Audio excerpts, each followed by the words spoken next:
folks, welcome to another Westport and Shelter Cove update video, and pardon the mess, but as you can see I have been very busy on the layout and it looks very different than it did last time.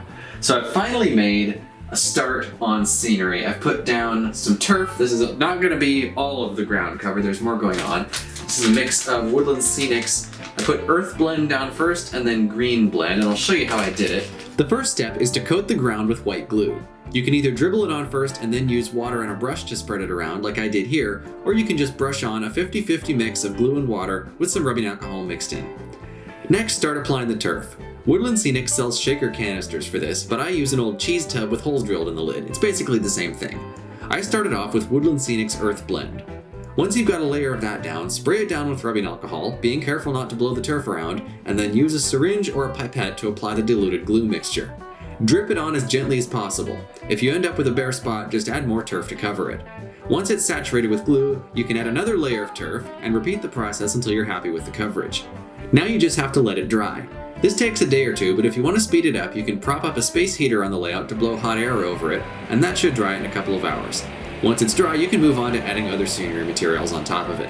As you can see here, I also put down some ballast. Now I drastically underestimated the amount of ballast that I needed to buy for this, so I put down about 1 bag's worth, and that covered about maybe a quarter of the layout, maybe a fifth, so I need to buy a bit more ballast than that. Applying ballast is similar to turf. You don't have to put the glue down first, although some people do. The important thing with ballast is to get it exactly where you want it before getting it wet, since it won't be adjustable afterwards. Then spray it down with alcohol and apply the glue as before. Ballast absorbs a lot of glue, and it's much less sensitive to being pushed around, so you really gotta go nuts with the glue to saturate it. Once it is saturated, either let it dry for a few days or use the space heater trick. Once all the ballast is in, I'm thinking I might weather it because it looks a little bit too clean. I need to get some more ground cover down. I have some bushes and coarser turf that I'm going to put on here. It's going to look good. I also bought some tree kits, so I may start building some trees, so hopefully there will be something about that in the next update video. Oh, almost forgot, before I ballasted, I finally got around to wiring all of the turntable stalls. Now since I've ballasted this whole area, you can't see it anymore, but there are wires running alongside the track here, going to the turntable for each stall. I'll put some pictures in of when I was wiring this.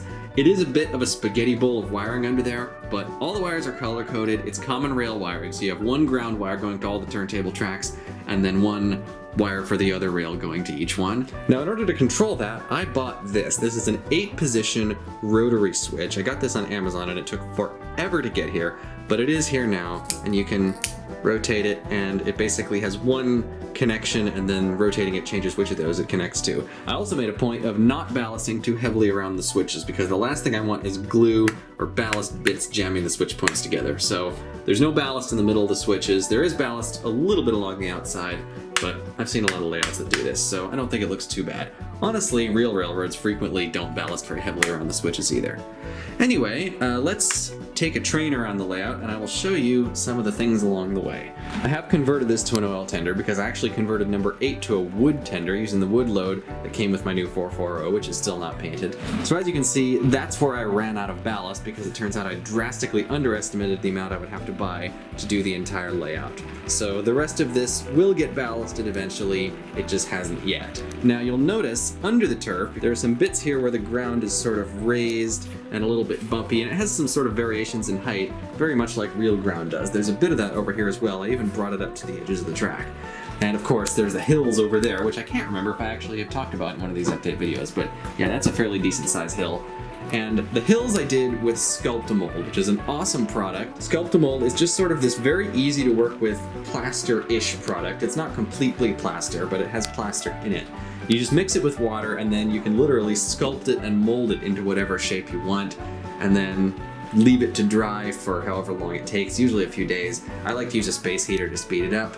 And then it's hard and it's that shape, and you can paint it and glue stuff to it, and it's really good for making mountains. Now, the base layer of turf is pretty much down, but there are a few places that I deliberately did not put turf on. One is over here because that's going to be a street, and I have some cork sheet that I think I'm going to put down as the base for the street, and then I'm probably going to put down sandpaper on top of that and paint it gray for the actual street. I might put the station over here, or I might put it over here in the corner. I'll figure that out afterwards. The other place that I didn't put turf was over here because this is where the lighthouse is going to go, and the lighthouse has its own plastic base, which I traced around. So once I have the lighthouse built, I'll put it there, and then I'll add more turf up to the edge. I'm also thinking I might have a gravel walkway from the lighthouse across the track here over to the drive-in theater, which is going to be in this big wide area. I did the turf here first because I was just sort of practicing, so this will all be paved over eventually, or I might just add some gravel to it and make it sort of a grassy parking lot.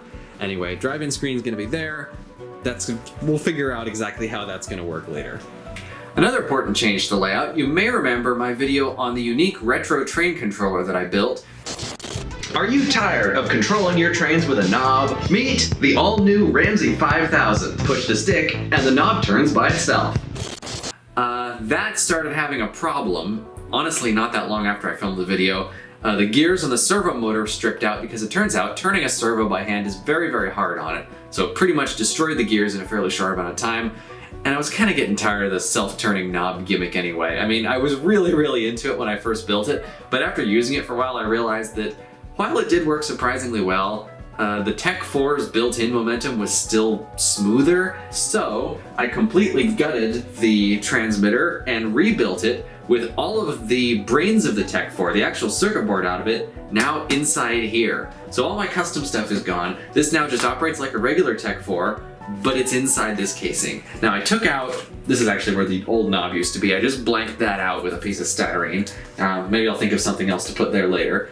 This is now the main speed knob. I didn't have stuff for these two toggle switches to do, so I took them out and replaced them with two of the LEDs. One of these is now the power indicator, I believe that's this one, and the other one indicates where the momentum is on or off. Now I actually replaced two of the remaining toggle switches with double pole, double throw ones, because they were originally all single pole, double throw, and this is now direction, and in order to reverse the direction of a train, you need double pole, double throw. So it was either that or use a relay like I did on the old one, and I was tired of relays, so I just did that. The momentum switch on the Tech 4, it turns out, is also double pole, double throw for some reason. I don't know how the circuit works, but it was necessary, so I just did that. This momentary one was momentary on the airplane control as well. That is now the brake. So that works pretty well to slow the train down. Obviously that's only necessary if the momentum is on. The original Tech 4 casing is still down here, but it is now literally just an empty shell that has the transformer inside it. So this is essentially just a power supply now, and if I wanted to, I could plug that into a different power supply. And since all the actual guts are in here now, this is the Tech 4. This is not just a handheld controller for the Tech 4. There's no circuit board in that casing anymore. So one of these plugs is power input and the other one is power output, and that's it. So literally, one of these goes to the track, other one goes to a 17 volt AC or DC power supply. Polarity does not matter, and it will work just fine. Plug the other one into the track and you're all good. You don't have to remember which one is which. Red goes to the track, white goes to power. Get them wrong and you may blow something out, but that's really, other than that, it's pretty much foolproof. So anyway, that's pretty much what's going on with the layout.